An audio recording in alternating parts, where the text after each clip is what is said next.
That's my quick comment. नमस्कार, मैं हूं Rakhi Jain. Let's my quick comment में आपका स्वागत है। जब किसी देश का प्रधानमंत्री विदेश में सम्मानित होता है तो उसे अक्सर पूरे देश का सम्मान माना जाता है। लेकिन भारत की राजनीति में अब विदेशी सम्मान भी राजनीतिक बहस का विषय बनने लगे हैं। प्रधानमंत्री नरेंद्र मोदी को सेशल्स के सर्वोच्च नागरिक सम्मान guardian of the blue horizon से सम्मानित किया गया। सरकार ने इसे भारत की वैश्विक प्रतिष्ठा, समुद्री सुरक्षा में योगदान और जलवायु नेतृत्व की अंतर्राष्ट्रीय स्वीकार्यता बताया। लेकिन विपक्ष ने इस सम्मान पर ही सवालों की झड़ी लगा दी है। कांग्रेस का आरोप है कि जिस सम्मान को सरकार बड़ी उपलब्धि बता रही है, उसी के प्रमाण पत्र में स्पेलिंग की गलती है। विपक्ष ने यह भी सवाल उठाया कि क्या यह सम्मान जल्दबाजी में तैयार किया गया था। इसके साथ ही पर्यावरण संरक्षण और ग्रेट निकोबार परियोजना को लेकर भी सरकार पर दोहरे मापदंड अपनाने के आरोप लगाए गए हैं। तो क्या ये सम्मान भारत की कूटनीतिक उपलब्धि है या फिर घरेलू राजनीति का नया अखाड़ा बन गया है? आज के क्विक कमेंट में इसी पर बात करेंगे। सेशल्स ने प्रधानमंत्री नरेंद्र मोदी को अपने सर्वोच्च नागरिक सम्मान से सम्मानित करते हुए कहा कि ये सम्मान अंतर्राष्ट्रीय सौर गठबंधन यानी ISA, मिशन लाइफ और जलवायु परिवर्तन से निपटने के लिए भारत के प्रयासों की सराहना में दिया गया है। प्रधानमंत्री की यात्रा के दौरान दोनों देशों के बीच रक्षा सहयोग, समुद्री सुरक्षा, आर्थिक सहयोग और हिंद महासागर क्षेत्र में साझेदारी को लेकर कई महत्वपूर्ण समझौतों पर भी हस्ताक्षर हुए। सरकार का कहना है कि ये सम्मान भारत की बढ़ती वैश्विक भूमिका और विश्वसनीय साझेदार की छवि का प्रमाण है। लेकिन विपक्ष का नजरिया बिल्कुल अलग है। कांग्रेस प्रवक्ता सुप्रिया श्रीवास्तव ने दावा किया कि सम्मान के प्रमाण पत्र और आधिकारिक मोहर में देश के नाम की स्पेलिंग गलत छपी है। उन्होंने आरोप लगाया कि सेशल्स ने ये सम्मान कुछ ही दिन पहले बनाया और प्रधानमंत्री उसे लेने के लिए जल्दबाजी में वहां पहुंचे। कांग्रेस का कहना है कि इतनी जल्दबाजी हुई कि प्रमाण पत्र में भी त्रुटियां रह गईं। हालांकि विपक्ष के इन आरोपों पर सरकार की ओर से अब तक कोई आधिकारिक प्रतिक्रिया सामने नहीं आई है कि स्पेलिंग संबंधी गलती किस स्तर पर हुई और उसका क्या कारण था।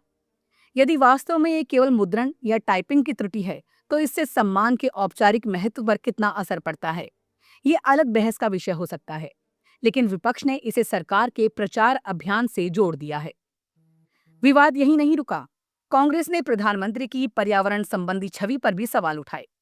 विपक्ष का कहना है कि सेशल्स में प्रधानमंत्री विशाल कछुओं को देखकर पर्यावरण संरक्षण का संदेश देते हैं और उसी आधार पर सम्मान प्राप्त करते हैं, जबकि भारत में ग्रेट निकोबार परियोजना को लेकर पर्यावरणविद लगातार जंगलों की कटाई, जैव विविधता और समुद्री पारिस्थितिकी पर गंभीर खतरे की चेतावनी देते रहे हैं।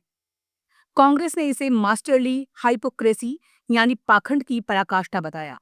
विपक्ष का आरोप है कि सरकार अंतर्राष्ट्रीय मंचों पर पर्यावरण संरक्षण की बात करती है, लेकिन देश के भीतर विकास परियोजनाओं के नाम पर पर्यावरणीय चिंताओं की अनदेखी करती है। दूसरी ओर सरकार का तर्क अलग है। सरकार का कहना है कि भारत ने जलवायु परिवर्तन के खिलाफ वैश्विक स्तर पर कई महत्वपूर्ण पहल की हैं। अंतर्राष्ट्रीय सौर गठबंधन आज दर्जनों देशों को जोड़ने वाला मंच बन चुका है। मिशन लाइफ के माध्यम से टिकाऊ जीवन शैली को बढ़ावा देने की कोशिश की गई है। भारत ने नवीकरणीय ऊर्जा क्षमता बढ़ाने के साथ साथ अंतर्राष्ट्रीय जलवायु प्रतिबद्धताओं को भी लगातार आगे बढ़ाया है। सरकार के अनुसार सेशल्स का सम्मान इन्हीं प्रयासों की अंतर्राष्ट्रीय स्वीकार्यता है। दरअसल ये विवाद केवल एक पुरस्कार का नहीं है, ये उस राजनीतिक सोच का भी है जिसमें सरकार किसी अंतर्राष्ट्रीय सम्मान को अपनी विदेश नीति की सफलता बताती है, जबकि विपक्ष उसी उपलब्धि की बारीकियों की जांच करता है और उसमें सवाल तलाशता है। लोकतंत्र में दोनों भूमिकाएं महत्वपूर्ण हैं। सरकार उपलब्धियों को सामने रखती है और विपक्ष उनकी पड़ताल करता है। लेकिन अंततः जनता ये देखती है कि उपलब्धि का वास्तविक असर क्या है। यदि इस यात्रा से भारत और सेशल्स के बीच रक्षा सहयोग मजबूत होता है, हिंद महासागर में भारत की रणनीतिक स्थिति बेहतर होती है, समुद्री सुरक्षा बढ़ती है और आर्थिक संबंध मजबूत होते हैं, तो ये सम्मान केवल एक पदक नहीं रहेगा, बल्कि ठोस कूटनीतिक उपलब्धि भी माना जाएगा। फिलहाल एक तरफ सरकार इसे भारत के सम्मान की तरह प्रस्तुत कर रही है, तो दूसरी ओर विपक्ष इसकी प्रक्रिया, प्रस्तुति और सरकार की पर्यावरण नीति पर सवाल उठा रहा है। लोकतंत्र में सम्मान का स्वागत भी होना चाहिए और सवाल पूछने का अधिकार भी बना रहना चाहिए, क्योंकि मजबूत लोकतंत्र वही है जहां उपलब्धियां भी जांच की कसौटी पर परखी जाती हैं। फिलहाल के लिए बस इतना ही। नमस्कार। आप सुन रहे थे let's mind more than radio. Follow कीजिए हमें हमारे सोशल मीडिया प्लेटफॉर्म्स पर।